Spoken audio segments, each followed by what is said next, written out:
Welcome back to Swordbox Ministries. Our verse for today is 1 John 5:4.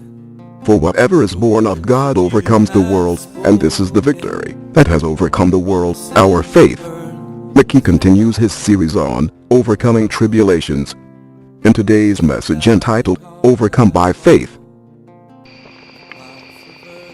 For whatever is born of God overcomes the world, and this is the victory that overcomes the world, our faith. So how do we overcome? By faith. When we receive Jesus Christ by faith, immediately we had the victory. We had the ultimate victory of salvation, and that's our position in Christ.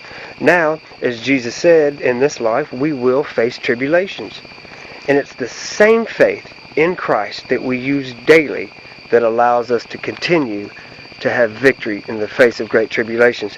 If we live victorious and overcome in this life, our faith must be in Christ Jesus, in nothing else. 1 Peter 1:21 says that our faith and hope should be in God. Very simple, very hard to do sometimes. We want to put our faith in all kinds of things. And this week we're going to look specifically at the life of Jesus and his tribulation of going to the cross and how he showed us to overcome tribulations in our time. But before we begin talking about anything else, we must get the issue of our faith down.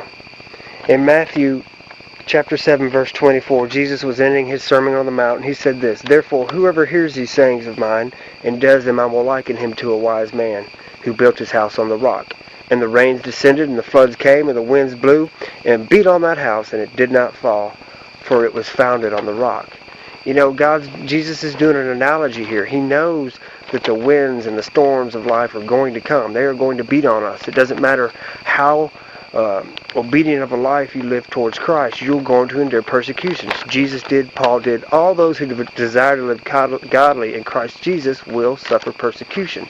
But the whole point of the matter is if we follow what Jesus says, if we put our faith in him and obey him, we will still be found standing after the tribulation has come.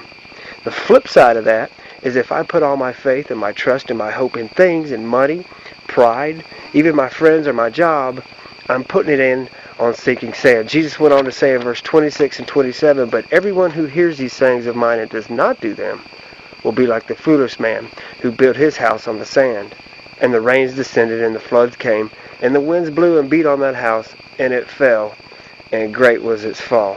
We can't control the rain, we can't control the wind, but we can control who we decide to put our faith in, who we decide to put our hope in, and the only sure place to put it is on the rock of Jesus Christ. And that's what I hope you'll do. That's what I hope you'll make sure you're doing. Make sure that your faith and your hope is in nothing but Jesus Christ, because he's the only one that will never let you down. God bless.